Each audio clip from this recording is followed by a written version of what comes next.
Hello everyone, मैं Raman Kumar CL career academy के online platform पर आप सभी का स्वागत करता हूं। देखिए, अपन जो ये सेशन चल रहा था 11 नंबर, उसके बाद अब नेक्स्ट सेशन है 12 नंबर। उससे संबंधित प्रश्नों की एक सीरीज है वो लेकर आए हैं, जिसमें जनरल साइंस के एनसीईआरटी से संबंधित क्वेश्चन है और ये सारे के सारे क्वेश्चन आपके रेलवे की भर्तियों के लिए इम्पोर्टेंट रहेंगे। और निश्चित रूप से आप इन सभी क्वेश्चनों के लिए अपनी कॉपी में शॉर्ट नोट्स बनाते हुए चलें। जो क्वेश्चन आपके समझ में नहीं आ रहा, डेफिनेट है, उनको आप अपनी कॉपी में नोट डाउन जरूर करें, क्योंकि नेक्स्ट टाइम जब आप एग्ज़ाम देने जाओगे तो उस समय इसको रिवाइज करके कम समय में ज़्यादा फायदा हो जाएगा। देखिए भाई, यदि आपको ये सेशन वास्तव में बहुत अच्छा लगा तो डेफिनेट है कि आपको इसको लाइक करना ज़रूरी। और अगर आप इस सारे क्वेश्चनों का एनालिसिस करने के बाद देखोगे कि सारे के सारे क्वेश्चन आपके आगामी प्रतियोगिता परीक्षाओं के लिए महत्वपूर्ण साबित होंगे। इसमें श्रृंखला में हम आगे बढ़ते हुए पहला क्वेश्चन आपसे बात या डिस्कस कर रहे हैं, जिसमें आपसे पूछा जा रहा है, आंसर बताना है आपको, टंगस्टन का गलनांक बिंदु क्या है। किसका गलनांक बिंदु पूछा गया है? टंगस्टन का गलनांक बिंदु। आपका आंसर आना चाहिए टंगस्टन का गलनांक बिंदु। तो पहले देखिए, आप गलनांक बिंदु को क्या कहते हैं? Melting point. क्या कह देते हैं? Melting point. मेल्टिंग पॉइंट का मतलब होता है एमपी बोल देते हैं हम। क्या बोल देते हैं? MP, melting point. और आपको याद होना चाहिए कि सबसे ज़्यादा गलनांक भी किसका होता है? कौन सी धातु का होता है? सबसे ज़्यादा मेल्टिंग पॉइंट यदि आपसे पूछे तो मेल्टिंग पॉइंट किस धातु का होता है? तो आपको बताना है टंगस्टन का। किसका होता है? टंगस्टन का। इस टंगस्टन को W से व्यक्त करते हैं, क्योंकि इसका जो लैटिन भाषा का शब्द है, W क्या है? लैटिन भाषा, जिसका नाम है वोल्फ्राम। क्या नाम है? वोल्फ्राम। वोल्फ्राम से ये W लिया गया है, और वोल्फ्राम क्या है? टंगस्टन का लैटिन शब्द। ठीक है। इसका यदि आपसे पूछे कि भाई इसका एटॉमिक नंबर क्या है टंगस्टन का, तो W का एटॉमिक नंबर आपसे पूछ लेंगे तो आपका आंसर आना चाहिए कि इसका एटॉमिक नंबर होता है 74। कितना होता है? 74। एक बात और याद रखना है टंगस्टन के बारे में कि देखिए, इसका जो मुख्य जो अयस्क होता है, अयस्क का मतलब होता है ओरे, मुख्य अयस्क होता है वो होता है वोल्फ्रानाइट। वोल्फ्रानाइट। ठीक है, वोल्फ्रानाइट इसका मुख्य अयस्क होता है। ध्यान से समझते चलिए भाई। और टंगस्टन का उपयोग कर लेते हैं विद्युत बल्ब में। किस में कर लेते हैं? विद्युत बल्ब में। और विद्युत बल्ब में भी किस रूप में कर लेते हैं इसका उपयोग? फिलामेंट के रूप में। विद्युत बल्ब में जो फिलामेंट लगा रहता है ना, वो टंगस्टन के रूप में लगा रहता है, फिलामेंट्स के रूप में। विद्युत बल्ब में एक फिलामेंट लगा रहता है जो टंगस्टन के रूप में होता है, और ये जो फिलामेंट्स है इसका गलनांक बहुत ज़्यादा होता है। विद्युत बल्ब के बारे में आपसे पूछे कि कौन सी गैस भरी जाती है, तो आपको याद रखना है गैस कौन सी भरी जाती है? नाइट्रोजन या और कौन सी? या आर्गन। ठीक है, नाइट्रोजन या आर्गन। इसका आविष्कार किसने किया था? Thomas Edison. और देखो, क्वेश्चन आपसे शुरुआत में पूछा गया है कि इसका मेल्टिंग पॉइंट कितना होता है। तो जो टंगस्टन होता है उसका मेल्टिंग पॉइंट सबसे ज़्यादा होता है, लगभग कितना होता है? 3050 डिग्री सेल्सियस इसका मेल्टिंग पॉइंट होता है। यानी कि टंगस्टन कब मेल्ट होगा? जब इसका टेम्परेचर कितना चला जाए? 3050। तो यहाँ पर चारों ऑप्शनों में आपके इसके लगभग बराबर कौन सा है? 3000 डिग्री सेंटीग्रेड। क्या आ जाएगा? आंसर आ जाएगा इसका टंगस्टन का गलनांक बिंदु। अब इसी आधार पर हम बता सकते हैं कि टंगस्टन का गलनांक बिंदु लगभग है, तो आपका राइट आंसर क्या आ जाएगा? Option number B. नेक्स्ट सवाल आप इस तरीके से देखेंगे। नेक्स्ट सवाल आपको देखना है कि भाई देखिए, नेक्स्ट सवाल आपसे पूछा जा रहा है, आंसर देना है आपको। बड़ा अच्छा सवाल है। निम्नलिखित में से कौन सा एल्यूमिनियम का अयस्क नहीं है? इनमें से एल्यूमिनियम का अयस्क कौन सा नहीं है, इसका आंसर आपको देना है। और देखिए, सारे के सारे एल्यूमिनियम से संबंधित बातें आपको याद होनी चाहिए जैसे ही एल्यूमिनियम का आ जाए पॉइंट। तो देखो, जो एल्यूमिनियम है ना, एल्यूमिनियम, इसको हम व्यक्त करते हैं Al से। किससे व्यक्त करते हैं? Al से। याद रखना, Al, इसका एटॉमिक नंबर आपसे पूछ ले कोई तो बताना है 13। क्या बताओगे? 13। इसकी जो संयोजकता वैलेंसी है, क्या है? वैलेंसी या संयोजकता, वो होती है कितनी? +3। क्या होती है? +3। और एक और बात याद रखना है कि एल्यूमिनियम भूपर्पटी में, यानी कि अर्थ अर्थ क्रस्ट में भूपर्पटी में सर्वाधिक मात्रा में पाई जाने वाली धातु, सर्वाधिक मात्रा में पाई जाने वाली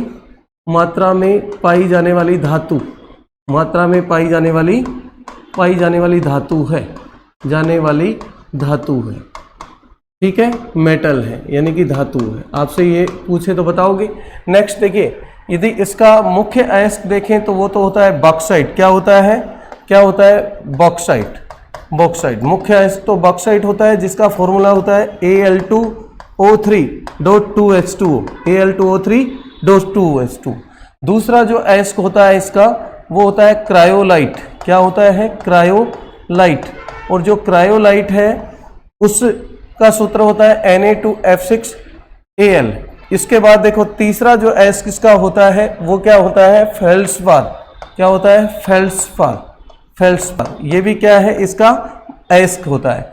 एक और याद रखना है कि इसका एक और अयस्क होता है जिसका नाम है कोर्डम। ये कोर्डम है, इसका फॉर्मूला होता है Al2O3। तो आपको याद करना है कि ये जो एजुराइट है ये इसका अयस्क नहीं है। क्या क्या अयस्क है? क्रायोलाइट, फेल्ड्सपार, बॉक्साइट और कौन सा? एजुराइट। इसमें क्या आ जाएगा? राइट आंसर जो इसका अयस्क नहीं है। तो एल्यूमिनियम का अयस्क नहीं है तो आपको क्या बताना है? Edurite. Edurite is the right answer. Next सवाल देखिए एक बार आप इसको। नेक्स्ट सवाल एक बार देखो, क्वेश्चन नंबर 3 आपको करना है। बताओ आंसर क्या होगा? एक धातु प्राय अति चालकता का गुण ग्रहण कर लेती है। कौन सी धातु है जो अति चालकता का गुण ग्रहण करती है? ध्यान देना, इनमें से कौन सी धातु है जो अति चालकता का गुण दर्शाती है? कोई भी धातु। अब धातु के बारे में मैं बता रहा हूं। क्वेश्चन है एक धातु प्राय अति चालकता ग्रहण करती है, तो कब करती है ग्रहण? अति चालकता का मतलब होता है कि उसके अंदर जो प्रतिरोध होता है वो बिल्कुल क्या हो जाता है? शून्य हो जाता है। जिस टेम्परेचर के ऊपर सारा का सारा प्रतिरोध या रेजिस्टेंस, प्रतिरोध क्या हो जाए? शून्य हो जाए। प्रतिरोध क्या हो जाए? शून्य हो जाए, जीरो हो जाए। उस तापमान को हम कहते हैं क्रांतिक तापमान। क्या कहते हैं? क्रांतिक ताप। ठीक है। और ये क्रांतिक ताप का मतलब होता है कि टेम्परेचर को बहुत ज़्यादा कम किया जाता है।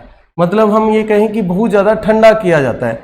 जैसे देखो एग्जाम्पल है, जो पारा होता है ना, पारा को बोलते हैं मरकरी। क्या बोलते हैं? मरकरी। इसका जो प्रतीक होता है वो होता है Hg का मतलब होता है कि इसे हाइड्रोजन, क्या नाम है? हाइड्रोजेनियम, ये नाम है इसका। क्या लैटिन नाम? इससे लिया गया Hg। इससे क्या लिया गया? Hg, पारा या Hg। इसका एटॉमिक नंबर आपसे पूछे तो भी आपको याद रखना है क्या होगा? 80। क्या होगा? 80।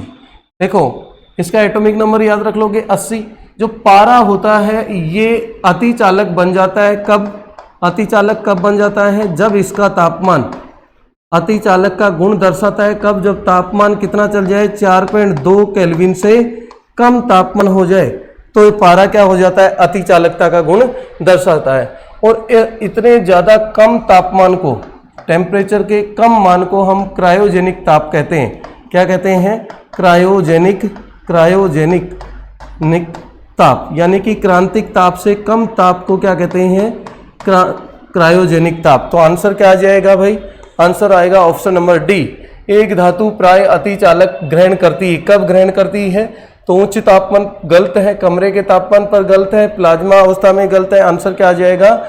क्रायोजेनिक टेम्परेचर पर। तो याद रखना है इसका पूरा पॉइंट। नेक्स्ट सवाल देखिए एक बार और आंसर करना कोशिश करना। आंसर करने के लिए आपको देखिए नेक्स्ट सवाल देखिए, क्वेश्चन नंबर 4 आपसे पूछा गया है डाइफ्लोरोमीथेन बाजार में किस नाम से जाना जाता है? इसको आपको बताना है कि ये बाजार में किस नाम से जाना जाता है। तो आपके पास ऑप्शन है नंबर 1 फ्रियोन 12, क्लोरोफॉर्म, तीसरा है गर्मेक्सिन, चौथा है एस्प्रिन। चौथा क्या है? एस्प्रिन। तो याद रखना इसमें आपको याद रखना, इसे किस नाम से जानते हैं? फ्रियोन के नाम से जानते हैं। किस नाम से जानते हैं? फ्रियोन के नाम से जानते हैं। देखिए भाई, जो फ्रियोन होती है ना, वही क्या होती है? क्लोरोफ्लोरो कार्बन के रूप में जानी जाती है। और ये जो क्लोरोफ्लोरो कार्बन है, ये ओजोन परत को क्या करती है? नुकसान पहुंचाती है। क्या करती है? नुकसान पहुंचाती। किसको पहुंचाती है नुकसान? ओजोन परत को। याद रखना, ये जो क्लोरोफ्लोरो कार्बन है, ये एक ग्रीन हाउस गैस है। कैसी गैस है? ग्रीन हाउस गैस है। कैसी गैस है भाई? ग्रीन हाउस गैस है। क्लोरोफ्लोरो कार्बन भी एक क्या है? ग्रीन हाउस गैस है। ये जो CFC है, फ्रियोन है, ये फ्रीज या रेफ्रिजरेटर से निकलती है। किससे? फ्रीज में रेफ्रिजरेटर से निकलती है। फ्रीज व रेफ्रिजरेटर से निकलती है। याद रखना कि CFC मुख्य रूप से किसको नुकसान पहुंचा रही है? ओजोन को। ओजोन परत पाई जाती है किसमें? समताप मंडल में। किसमें पाई जाती है? समताप मंडल में। समताप मंडल को इंग्लिश में क्या कहेंगे भाई? समताप मंडल मतलब स्ट्रेप्टोस्फेयर। ठीक है, स्ट्रेप्टोस्फेयर। इसमें क्या पाई जाती है? ओजोन परत पाई जाती है। इसकी मोटाई लगभग कितनी होती है? 300 मीटर के आसपास होती है। कितनी होती है? 300 मीटर। और ओजोन परत की मोटाई को डोप्सन इकाई में मापते हैं। किस में मापते हैं? डोप्सन यूनिट में मापते हैं। डोप्सन यूनिट में मापते हैं। याद रखना, प्रतिवर्ष ओजोन दिवस प्रतिवर्ष कब मनाया जाता है? तो 16 सितंबर को मनाया जाता है। 16 सितंबर को मनाया जाता है। ओजोन दिवस कब मनाया जाता है? 16 सितंबर को मनाया जाता है। तो इस तरीके से आपको याद रखना, डाईफ्लोरोमेथेन बाजार में किस नाम से जानी जाती है? तो फ्रियोन के नाम से जानी जाती है। यदि आप इसका अगर फॉर्मूला देखोगे डाईफ्लोरोमेथेन का, तो देखो मेथेन है। अब इस मेथेन के साथ डाईक्लोरो और डाईफ्लोरो यानी कि Cl और F और F, ये है मेथेन। डाईफ्लोरोमेथेन। इस तरीके से आपको याद रखना है Cl2F2C। ठीक है, Cl2F2, इसे क्या कहते हैं? डाईफ्लोरोमेथेन। इसे ही क्या बोल देते हैं? फ्रियोन 12। नेक्स्ट सवाल देखिए एक बार, समझ में आ गया ये? तो आंसर क्या जाएगा? ऑप्शन नंबर 1 इसका राइट आंसर हो जाएगा। ठीक है, नेक्स्ट सवाल देखिए, क्वेश्चन नंबर 5। बताओ आंसर क्या होगा? निम्नलिखित में से कौन सा तत्व रासायनिक रूप से धातु और अधातु दोनों के बीच कार्य करता है? बड़ा अच्छा सवाल है, आपको आंसर देना है। निम्नलिखित में से कौन सा तत्व रासायनिक रूप से धातु और अधातु के समान कार्य करता है? तो डेफिनेट है आपका क्वेश्चन का आंसर ये आना चाहिए कि वो मेटलॉइड होगी, मतलब उपधातु होगी जो दोनों के रूप में कार्य करती। क्या होती है? मेटलॉइड या उपधातु। और उपधातु के रूप में आप जानते हो, कि वो सभी उपधातुएं होती हैं जो इस ट्रिक का पालन करती हैं। जैसे देखो, भोले शिव ऐसी तेरी आत्मा, इस तरीके से याद करना है, तेरी आत्मा। ठीक है, कुछ तो उपधातु इसमें आ गई।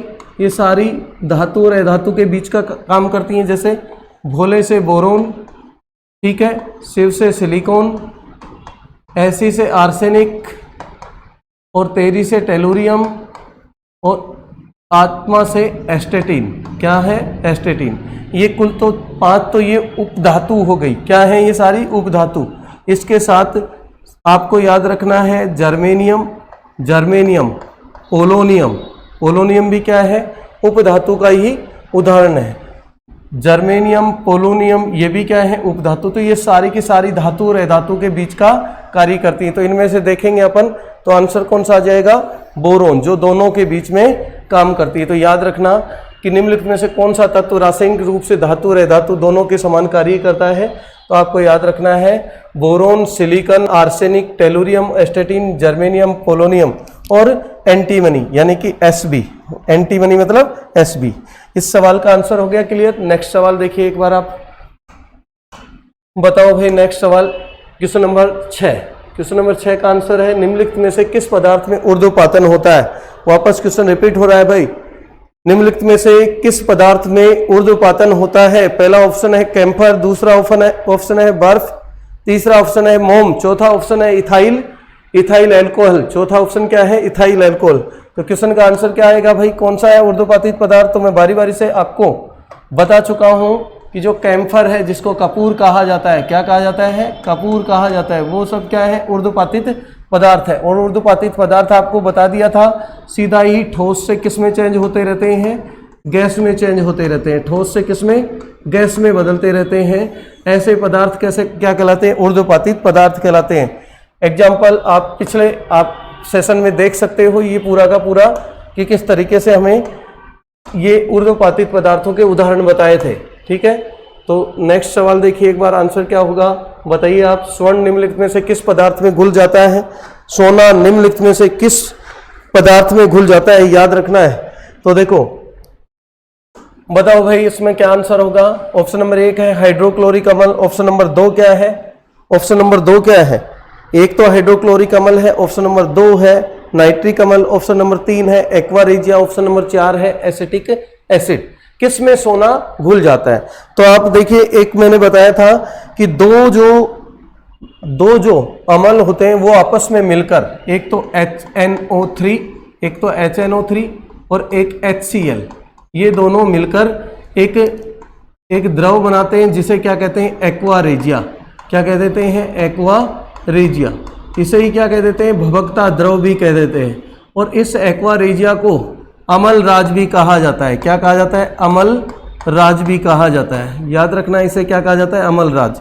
और देखिए जो अमल राज है उसका याद रखना, इसे ही भभकता द्रव भी कहा जाता है, भभकता द्रव भी कहा जाता है, भभकता द्रव। इसमें एक अनुपात तो किसका होता है, HNO3, और 3 अनुपात किसका होता है, HCl का। इसमें 2 धातुएं घुल जाती हैं, एक का नाम तो है प्लेटिनम और एक का नाम है सोना। एक का नाम सोना, सोने को क्या कहते हैं, ओरम, ओरम, ओरम, सोने को क्या कहते हैं, ओरम। और याद रखना इसका जो एटॉमिक नंबर होता है वो कितना होता है, 79। सोने का एटॉमिक नंबर कितना होता है, 79। तो आंसर कौन सा आ जाएगा, राइट आंसर ऑप्शन नंबर 3 इसका क्लियर या राइट आंसर होगा। नेक्स्ट सवाल देखिए, इंपॉर्टेंट सेशन है पूरा का पूरा।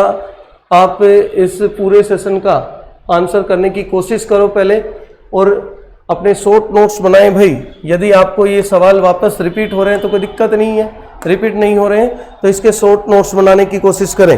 देखो सवाल पढ़िए, सवाल में आंसर है ब्लीचिंग पाउडर है। क्या है क्वेश्चन, क्वेश्चन है ब्लीचिंग पाउडर है। देखो ब्लीचिंग पाउडर होता है, क्या होता है ब्लीचिंग पाउडर, तो फॉर्मूला आपको याद होना चाहिए ब्लीचिंग पाउडर का।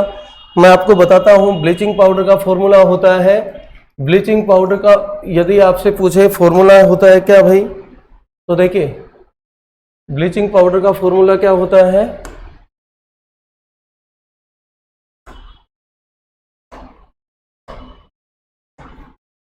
ब्लीचिंग का पाउडर का सूत्र होता है CaOCl2। इसको बोला जाता है कैल्शियम क्लोराइड हाइपोक्लोराइट। दूसरा है कैल्शियम क्लोराइड, कैल्शियम हाइपोक्लोराइट तथा भुजे चूने का मिश्रण। तीसरा है कैल्शियम हाइपोक्लोराइट। चौथा है कैल्शियम हाइपोक्लोराइट का मिश्रण। किसका मिश्रण है, तो ब्लीचिंग पाउडर तो केवल और केवल क्या है, कैल्शियम हाइपोक्लोराइड। देखो कैल्शियम हाइपोक्लोराइड बोल दो या ऑक्सोक्लोराइड, बात एक ही है, CaOCl2। ये फॉर्मूला किसका है भाई, इसे ही विरंजक चूर्ण बोल देते हैं। क्या बोल देते हैं, विरंजक चूर्ण बोल देते हैं, विरंजक चूर्ण बोल देते हैं। ठीक है, याद कर लो कि विरंजक चूर्ण का सूत्र क्या होता है, इसका उपयोग कर लेते हैं रंग हटाने में। रंग हटाना मतलब रंग हटाने में, किसका रंग हटाने में, तो देखिए दोनों चीज याद रखना, इसको बोल देते हैं विरंजक। विरंजक, रंग हटाना मतलब रंजकहीन करने वाला। तो जो कपड़े होते हैं ना, कपड़े व लकड़ी से रंग हटाने के लिए किसका उपयोग कर लिया जाता है, विरंजक चूर्ण। और इसमें उपयोग होता है नवजात ऑक्सीजन का। किसका, नवजात ऑक्सीजन का उपयोग किया जाता है, नवजात ऑक्सीजन का। याद रखना विरंजक के रूप में किसका उपयोग किया जाता है, नवजात ऑक्सीजन का। तो इसका राइट आंसर क्या हो जाएगा, option number C, clear answer. ठीक है, अब देखिए नेक्स्ट सवाल आप देखोगे, इसमें नेक्स्ट सवाल देखिए आप, बताओ पायरेक्स कांच के अधिक सामर्थ्य के लिए निम्नलिखित में से क्या उत्तरदायी है? यदि पायरेक्स कांच है उसका सामर्थ्य हमें बहुत ज़्यादा करना है तो उसमें क्या मिलाया जाता है? तो आप याद रखना उसमें मिलाया जाता है बोरेक्स, और बोरेक्स मतलब B2O6। बोरेक्स क्या मिलाया जाता है? B2O6। किसके लिए? पायरेक्स कांच के लिए। और याद रखना एक होता है क्रुक्स कांच। क्या होता है? क्रुक्स कांच। इसका उपयोग पराबैंगनी जिसे अल्ट्रा वायलेट कहते हैं, यूवी, अल्ट्रा वायलेट पराबैंगनी किरणों को काटने में किया जाता है। याद रखना किसका किया जाता है? क्रुक्स कांच का उपयोग किया जाता है। नेक्स्ट सवाल देखिए, ये क्लियर हुआ? नेक्स्ट सवाल देखिए, क्वेश्चन नंबर अगला आपसे पूछ रहा है क्विक सिल्वर क्या है? क्विक सिल्वर क्या है? इसका आंसर देना है। पहला ऑप्शन है पारा, दूसरा ऑप्शन है सिल्वर चांदी, तीसरा ऑप्शन है गोल्ड, चौथा ऑप्शन है तांबा। तो आपको आंसर देना है। इसका कौन सा आंसर होगा भाई? बताओ। आपसे पूछा है क्विक सिल्वर क्या है, तो आंसर क्या आ जाएगा इसका? पारा इसका आंसर आएगा। और आपको बताया था मैंने, पारे के बारे में कुछ पॉइंट याद रखने हैं। जैसे देखिए इसका प्रतीक होता है Hg। क्या होता है? Hg। और इसका एटॉमिक नंबर होता है कितना? अभी मैंने पीछे बताया था कितना होता है? 80। एटॉमिक नंबर कितना होता है? 80 होता है। ठीक है, एटॉमिक नंबर 80 होता है। याद रखना पारे का जो मुख्य अयस्क होता है, मुख्य अयस्क, उसका नाम यदि तुमसे पूछ लिया जाए तो आपको बताना है सिनेबार। क्या बताना है? सिनेबार इसका मुख्य अयस्क होता है, जिसको हम लिखते हैं HgS। क्या लिख देते हैं? HgS। ठीक है। और अगली बात देखो, ये एक द्रव धातु का उदाहरण है। किसका उदाहरण है? द्रव धातु कौन सी है? पारा।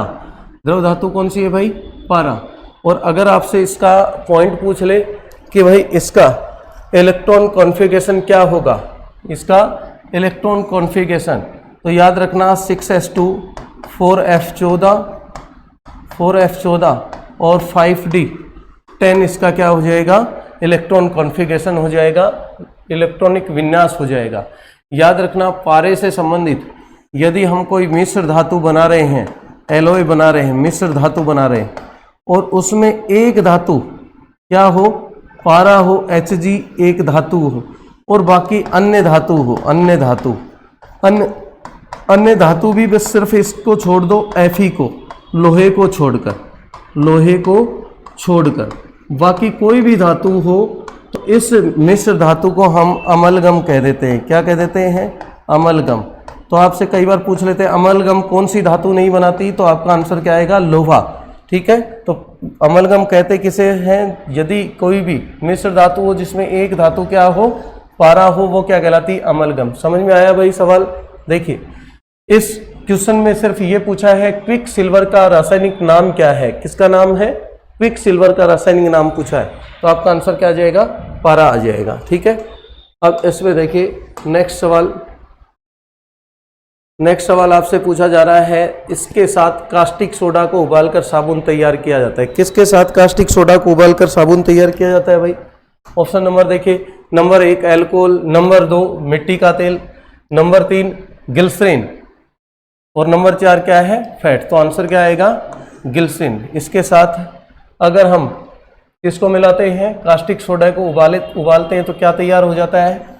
साबुन तैयार हो जाता है। नेक्स्ट सवाल देखिए एक बार, नेक्स्ट सवाल इसमें आंसर देखना। देखिए भाई इसका नेक्स्ट सवाल का आंसर देखो, ट्यूबलाइट में मुख्य रूप से गैस भरी जाती है।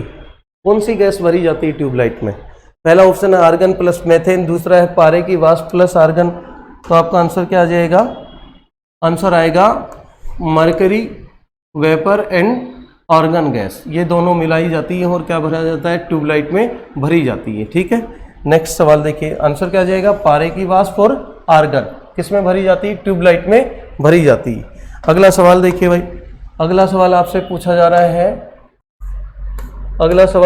रहा है, टिंचर आयोडीन किसमें आयोडीन का घोल होता है? अगर हमें टिंचर आयोडीन बनानी है तो हम आयोडीन को किस में घोलते हैं?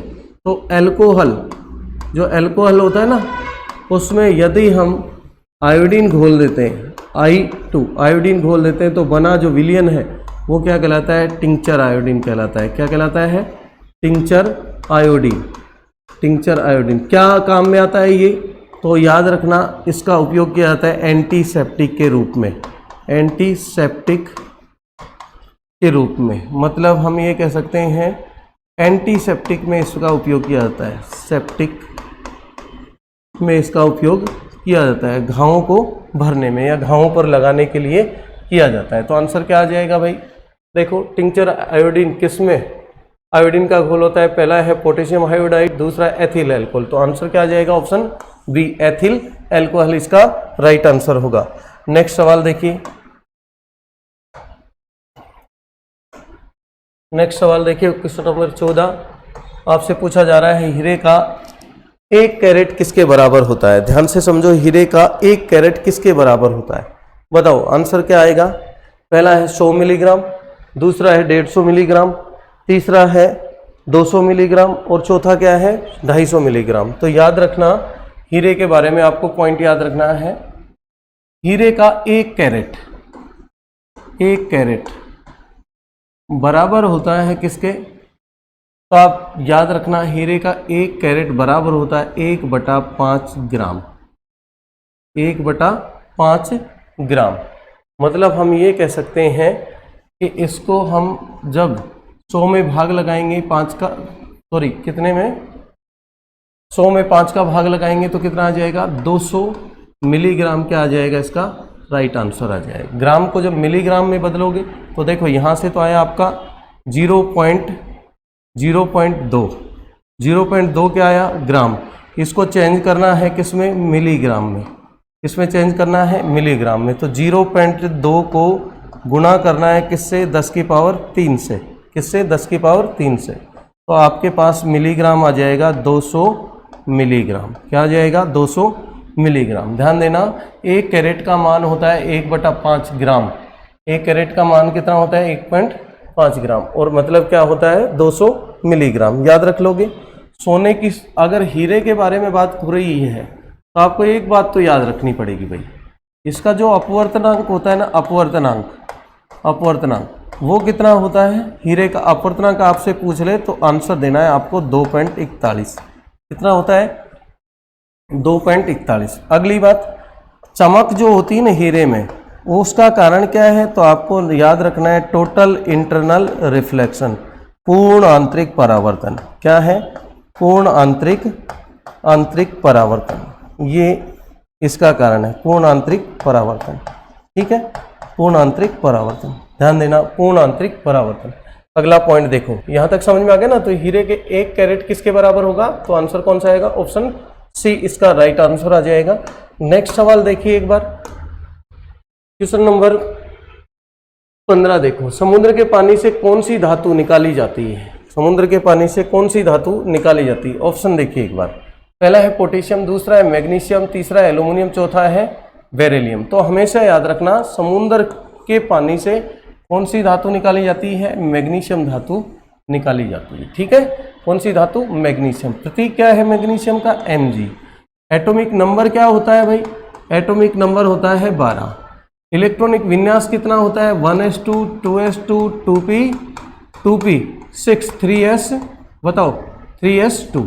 ठीक है, इसकी वैलेंसी कितनी होती है? तो बताओगे +2। क्या होगी? +2। मैग्नीशियम की वैलेंसी कितनी होती है? +2। याद रखना, क्लोरोफिल में मुख्य धातु कौन सी होती है? मुख्य धातु तो आपको याद रखना है मैग्नीशियम होती है। एक और पॉइंट याद रखना, जो राइबोसोम होते हैं ना, 70s 80s, राइबोसोम की जो उप इकाई है, उप इकाई को बोल देते हैं सब यूनिट। क्या है? सब यूनिट को जोड़ने का काम भी कौन करता है? वो जोड़ने का काम भी कौन करता है? मैग्नीशियम धातु करती है। जोड़ने का कार्य भी मैग्नीशियम धातु करती है। याद रखना ये भी मैग्नीशियम के बारे में। तो कुछ पॉइंट याद रखना, क्लोरोफिल में मुख्य धातु कौन सी होती है? मैग्नीशियम। ठीक है, और एक और पॉइंट याद रखना है, मैग्नीशियम से एक सॉल्यूशन बनता है, केमिकल बनता है MgSO4, MgSO4.7H2। इसे एप्सम लवण कहा जाता है। क्या कहा जाता है? एप्सम लवण कहा जाता है, एप्सम लवण कहा जाता है। एक केमिकल बनता है मैग्नीशियम से जिसको क्या कहा जाता है? एप्सम लवण कहा जाता है। तो ये पॉइंट याद रखना। आंसर क्या आ जाएगा? मैग्नीशियम इसका राइट आंसर आ जाएगा। नेक्स्ट क्वेश्चन देखना एक बार भाई। क्वेश्चन नंबर 16 आपसे पूछ रहा है कि बंद कमरों में स्टोव अंगीठी का प्रयोग न करने की सलाह निम्नलिखित कारण से दी जाती है। क्यों दी जाती है कि भाई अंगीठी वगैरह कमरे में ना चलाएं? तो आपको पता है बंद कमरा है, ठीक है, और बंद कमरे के अंदर, बंद कमरे में यदि अंगीठी जलाते हैं, क्या जलाते हैं? अंगीठी। तो अंगीठी जलाते हैं, अंगीठी जलाते समय एक गैस बाहर आती है और गैस का नाम है कार्बन मोनोऑक्साइड, CO। क्या होती है? Carbon monoxide. ये कार्बन मोनोऑक्साइड हमारे जो हीमोग्लोबिन होता है, क्या होता है? हीमोग्लोबिन। हमारे रक्त में एक वर्णक होता है जिसका नाम है हीमोग्लोबिन। इससे संयोग करने की क्षमता ऑक्सीजन के बजाय 200 गुना अधिक होती है, जिससे ये पूरा का पूरा कार्बोक्सी हीमोग्लोबिन की जगह, देखो, ऑक्सी हीमोग्लोबिन की जगह कार्बोक्सी हीमोग्लोबिन बना लेता है, कार्बोक्सी हीमोग्लोबिन। और ये एक हीमोग्लोबिन, कार्बोक्सी हीमोग्लोबिन, इसके बनने के कारण दम घुटने लगता है। क्या घुटने लगता है? दम घुटने लगता है, जिससे व्यक्ति की मृत्यु भी हो जाती है, जिससे व्यक्ति की क्या हो जाती है? मृत्यु भी हो जाती है। इसलिए CO को साइलेंट किलर भी बोला जाता है। क्या बोला जाता है? साइलेंट किलर भी बोला जाता है। ठीक है, साइलेंट किलर, शांत मृत्यु। ठीक है, कौन किसको? CO को। और इसे दम घोटू गैस भी कहा जाता है, दम घोटू गैस भी कहा जाता है, याद रखना। नेक्स्ट पॉइंट देखिए, ये समझ में आ गया? तो आंसर कौन सा हो जाएगा? देखिए एक बार इसमें, कमरे में बिजली के तारों में आग लगना नहीं, स्टोव का बंद हो जाना नहीं, ये है आंसर। क्या आएगा? कार्बन मोनोऑक्साइड, CO से विषायन या टॉक्सिक, ठीक है, पॉइजन, जहर बन जाने के कारण इसका उपयोग नहीं किया जाता है। नेक्स्ट सवाल देखो एक बार, क्वेश्चन नंबर 17। फिलोसफर उल्फ यानी कि यसद पुष्प पूछा गया है। फिलोसफर यसद पुष्प, आंसर बताओ क्या होगा भाई? यसद पुष्प किसे कहते हैं? यसद पुष्प किसे कहते हैं? यसद पुष्प किसे कहते हैं? पहला ऑप्शन है जिंक ऑक्साइड, दूसरा है कैल्शियम ऑक्साइड, तीसरा है एल्यूमिनियम ऑक्साइड और चौथा है मैग्नीशियम ऑक्साइड। बड़ा अच्छा सवाल है। यसद क्या है आंसर?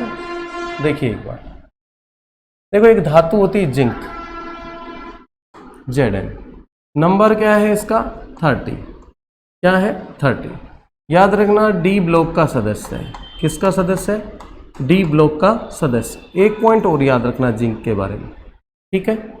देखो डी ब्लॉक का सदस्य है, इसका इलेक्ट्रॉन कॉन्फ़िगरेशन फुल भरा हुआ होता है Zn, ठीक है। जिंक जिसे जस्ता कहते हैं, क्या कह देते हैं? जस्ता भी कह देते हैं, ठीक है। जिंक को क्या कह देते हैं? जस्ता।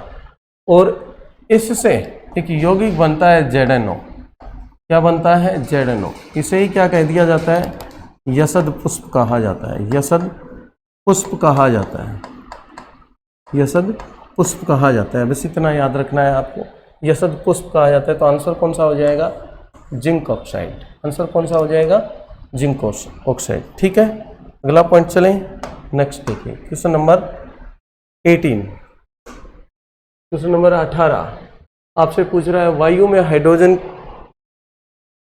के जलने से, वायु में हाइड्रोजन जलने लगती है। देखिए वायु में हाइड्रोजन जलने लगती है। क्या जलने लगती है? हाइड्रोजन जलने लगती है, तब पैदा करती है। क्या पैदा करेगी? तो देखो ऑक्सीजन, मतलब वायु में हाइड्रोजन जब जलेगी तो बनाएगी क्या? H2O। H2O किसका सूत्र है? जल का सूत्र है। किसका सूत्र है साहब? जल का सूत्र है। तो ऑप्शन में आंसर क्या आ जाएगा? जल। और आपको याद रखना है कि जो जल है, देखिए जल है, पानी है, इसके बारे में आपसे पूछे कि भौम जल का कितना प्रतिशत भाग पाया जाता है, भौम जल जो पीने के पानी में, तो आप बताओगे 0.61%। ठीक है, 0.61। और बाकी बहुत ज़्यादा जल के बारे में आपको पता ही है। H2O होता है, ये क्या है? जल का सूत्र होता है H2O। ठीक है, जल का सूत्र होता है। कई बार आपसे पूछ लेते हैं कि बताओ भाई वाटर गैस क्या है? वाटर गैस, तो वाटर गैस के बारे में जैसे ही पूछे तो आप कार्बन मोनोऑक्साइड जो पीछे पड़ा था उसके आगे क्या लगा दोगे? H2, ये वाटर गैस है। और यदि तुमसे पूछे प्रोड्यूसर गैस क्या है? प्रोड्यूसर गैस, प्रोड्यूसर गैस, तो आपका आंसर होगा प्रोड्यूसर गैस में देखिए CO के साथ N2 लगा देना, ये क्या बन गई? Producer gas. तो दोनों याद रखना है, producer gas, water gas. Answer क्या हो जाएगा? Water gas. नेक्स्ट सवाल देखिए, नेक्स्ट सवाल देखो भाई, क्वेश्चन नंबर 19 आपसे पूछा है ओजोन में होती है। ओजोन में क्या होगी? तो ओजोन में केवल क्या होगी भाई? ऑक्सीजन, नाइट्रोजन नहीं। ओजोन का तो फॉर्मूला ही क्या होता है? O3। तो O3 मतलब 3 ऑक्सीजन परमाणु, तो केवल क्या आ जाएगा? ऑप्शन नंबर 1 इसका राइट आंसर होगा। नेक्स्ट सवाल देखिए भाई, नेक्स्ट सवाल क्वेश्चन नंबर 20 आपसे पूछ रहा है एप्सम लवण का प्रयोग कहाँ होता है। मैंने सूत्र तो आपको बताया ही था पिछली क्लास में कि एप्सम लवण का फॉर्मूला क्या है, सूत्र क्या होता है। तो आपको पीछे जैसे ही क्वेश्चन में आपको बताया था, क्वेश्चन दिख रहा है ना आपको? देखिए भाई, क्वेश्चन आपको दिख रहा है एप्सम लवण क्या है? एप्सम लवण। देखिए एक बार क्वेश्चन क्या कह रहा है? एप्सम लवण, एप्सम लवण का प्रयोग कहाँ होता है? कहाँ होता है एप्सम लवण का प्रयोग? तो पहला ऑप्शन है रेचक में। रेचक का मतलब समझ रहे हो आप? इन रेचक, एप्सम लवण के बारे में पूछा है। रेचक का मतलब होता है पेट में, जो पेट के अंदर फाइबर ज़्यादा मात्रा में, रेचक का मतलब पेट साफ करने में, तो इसमें इसका उपयोग कर लेते हैं। और सूत्र अभी आपको बताया था MgSO4.7H2O, ये क्या है? एप्सम लवण। इसका है भाई मैग्नीशियम का, याद करना। नेक्स्ट सवाल देखिए एक बार, क्वेश्चन नंबर 21 आपसे पूछ रहा है अक्रिय गैस परमाणुओं के सबसे भारी कक्ष में कितने इलेक्ट्रॉन होते हैं? आंसर दो भाई, क्या होगा आंसर? अक्रिय गैस परमाणुओं के सबसे भारी कोष में कितने इलेक्ट्रॉन होते हैं? तो अक्रिय गैस में कभी भी आप देखोगे कि सबसे भारी कोष में कितने इलेक्ट्रॉन होते हैं। जैसे हम बात करें नियोन, क्या बात करें? नियोन नंबर कितने पर है? 10। ठीक है, दूसरा है आर्गन, नंबर कितने पर है? 18। दोनों का देखो electron configuration 1s2, 2s2, 2p6, 10 हो गए। 10 इसका एटॉमिक नंबर है। दूसरा इसका देखो 1s2, 2s2, 2p6, 3s2, 3p6, इसका भी हो गया टोटल कितना? 18। तो आप देखोगे भारीतम कोष इसका कौन सा है? तीसरा। तो कुल कितने इलेक्ट्रॉन है? 8। इसका कौन सा है? दूसरा। तो इसमें भी कुल कितने होते हैं? 8। तो दोनों में कितने होते हैं? 8 इलेक्ट्रॉन। तो यही तो पूछा है, भारी कक्ष में कुल कितने इलेक्ट्रॉन होते हैं? तो ऑप्शन क्या आएगा? 8। ठीक है, नेक्स्ट सवाल देखिए एक बार, समझ आ रहा है ना कि भारीतम कोष में कुल कितने इलेक्ट्रॉन होंगे। नेक्स्ट सवाल है शराब पीकर वाहन चालक के श्वसन परीक्षण में यातायात पुलिस क्या इस्तेमाल करती है? भाई इसमें आपको बताना है कि यातायात पुलिस किस केमिकल, किस यौगिकों का उपयोग करके ये चेक करती है कि व्यक्ति ने शराब पी रखी है। एक बार क्वेश्चन पढ़ना, शराब पीकर वाहन चालक के श्वसन परीक्षण में यातायात पुलिस क्या इस्तेमाल करती है? क्या इस्तेमाल करती है? ऑप्शन नंबर 1, ऑप्शन नंबर 1 आपसे कह रहा है, एक तो है पोटेशियम डाइक्रोमेट और सल्फ्यूरिक अम्ल, दूसरा होता है पोटेशियम परमैंगनेट और सल्फ्यूरिक अम्ल, तीसरा है फिल्टर पेपर पर हल्दी, चौथा है सिल्वर नाइट्रेट की परत चढ़ी सिलिका जेल। तो डेफिनेट है कि इसमें जो उपयोग होता है वो होता है K2Cr2O7 प्लस H2SO4 का, H2SO4 का मतलब पोटेशियम डाइक्रोमेट और सल्फ्यूरिक अम्ल का। तो ऑप्शन नंबर 1 ही इसका क्या आ जाएगा? राइट आंसर आ जाएगा। उसकी भाप लगवाई जाती है जिससे पता चल जाता है कि व्यक्ति ने शराब का सेवन कर रखा है या नहीं। नेक्स्ट सवाल देखिए एक बार, बताओ भाई, निम्नलिखित में से अश्रु गैस का घटक कौन सा है? इसमें से कौन सा अश्रु गैस का घटक है? पहला एथेन है, दूसरा एथेनॉल है, तीसरा ईथर है, चौथा क्लोरोपिक्रीन। तो आपको मैं बता देता हूं कि जो अश्रु गैस होती है ना, अश्रु गैस, इसके साथ मतलब हम ये कह सकते हैं टीयर गैस, ठीक है, टीयर गैस। इसमें आप देखोगे तो मुख्य रूप से आपको एक तो होती है अमोनिया। कौन सी होती है? अमोनिया, ठीक है। अमोनिया का साल्ट भी यूज कर लिया जाता है। क्लोरो एसिटोफिनोन होता है। क्या होता है? क्लोरो एसिटोफिनोन, ये भी अश्रु गैस का एक क्या है भाई? कंपोनेंट है, क्लोरो एसिटोफिनोन। और एक क्या है? क्लोरोपिक्रीन भी क्या यूज कर लिया जाता है? क्लोरोपिक्रीन। तो आंसर क्या आ जाएगा इसका? क्लोरोपिक्रीन इसका राइट आंसर। तो इन तीनों में से कोई भी एक ऑप्शन मिल जाए टीयर गैस या अश्रु गैस में, ठीक है। अश्रु ग्रंथि जो होती है ना, ग्लैंड्स, अश्रु ग्रंथि, वो जन्म के 2 से 3 माह बाद सक्रिय होती है, ठीक है। इसलिए कभी भी देखना बच्चे जन्म उपरांत जैसे खूब रोते हैं लेकिन आंसू नहीं आते, क्योंकि ये जो ग्रंथि है ये सक्रिय नहीं है, ये सक्रिय होती है 2-3 महीने बाद सक्रिय होती है। अगला सवाल देखिए एक बार, नेक्स्ट क्वेश्चन देखो, क्वेश्चन नंबर 24, आज का सेकंड लास्ट क्वेश्चन। आपका आंसर होना चाहिए इसमें। बताओ, आज का सेकंड लास्ट क्वेश्चन आपसे पूछ रहा है इक्षु शर्करा। इक्षु शर्करा आपको मालूम होना चाहिए क्या होता है भाई? इक्षु शर्करा के किण्वन से निर्मित सिरके में होता है। किससे निर्मित? इक्षु शर्करा से। तो देखो मैं आपको पहले बता देता हूं, जो इक्षु शर्करा है ना, इसको कहा जाता है सुक्रोज। क्या कहा जाता है? सुक्रोज, ठीक है। और सुक्रोज का जब किण्वन करता है, ठीक है, निर्मित सिरके में होता है, तो जब किण्वन होगा ना सुक्रोज का, तो डेफिनेट है ये ग्लूकोज और फ्रक्टोज में टूटता है। किसमें? ग्लूकोज और फ्रक्टोज में टूटता है। इसमें टूटेगा ग्लूकोज और फ्रक्टोज में। और यहाँ पर एक कवक होता है जिसका नाम होता है ईस्ट। क्या नाम होता है? ईस्ट, ठीक है। क्या नाम होता है? ईस्ट। और ये कह रहा है कि इसके किण्वन में से निर्मित जो सिरका होता है, तो सिरके में तो कौन सा अम्ल होता है? एसिटिक अम्ल। कौन सा अम्ल होता है? एसिटिक अम्ल। एसिटिक अम्ल का जो फॉर्मूला होता है ना, वो CH3COOH होता है। ये एक वीक एसिड होता है, दुर्बल अम्ल होता है। क्या होता है? दुर्बल अम्ल होता है। याद रखना ये कैसा अम्ल है? दुर्बल अम्ल का उदाहरण होता है। इसके इक्षु शर्करा के किण्वन से निर्मित सिरके में होता है। तो option palmitic acid, lactic acid, citric acid, option क्या आ जाएगा? 4 इसका राइट आंसर होगा। एसिटिक अम्ल क्या होगा? इसका राइट आंसर हो जाएगा, ठीक है। आज का लास्ट सवाल आपको आंसर देना है भाई इसका। देखिए, दिया सलाई के विनिर्माण में प्रयुक्त मूल तत्व होता है। इसका आंसर बताओ क्या होगा? दिया सलाई के निर्माण में मूल तत्व कौन सा होता है? बताओ आप, कौन सा होगा?